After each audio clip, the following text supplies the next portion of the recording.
Hello there, welcome. Today I'm talking about a topic that comes up in our complementary medicine practice. I'm sure you've come across it, where a situation arises where a person, again, and we've spoken about it before, doesn't have a full life. And let's face it, many of our patients or clients who come to us, they come for that very reason, that their health is not allowing them to have a full, vibrant, enthusiastic, and joyful life. And as we've spoken before, there are many reasons for this, but one of the ones I want to talk about this evening is the loss of a womb twin.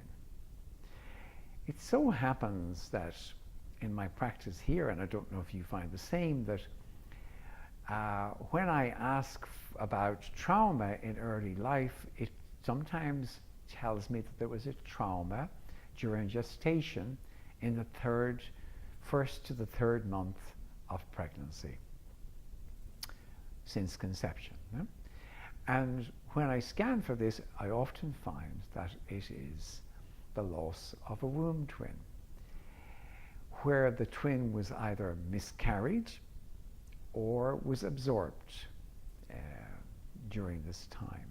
In any case, the remaining child, which will be your client, often experiences a deep shock and panic when that happens.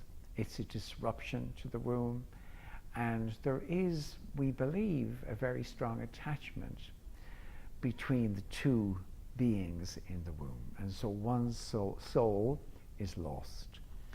And very often that person goes through life feeling like there's something missing, or they have difficulty in relationships, especially if the lost twin was the opposite sex to them.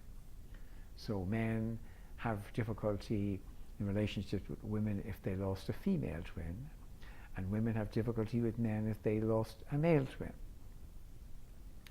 So I just want to bring this to your attention as something to look for, because it does affect health, and in some cases, and pretty much all cases, you could say, it's necessary to acknowledge the lost twin, that they existed, that they died, and that the patient lived, and that the dead energy of the twin can remain in the land of the dead, and the person who survived, namely your client, can move completely into the land of the living.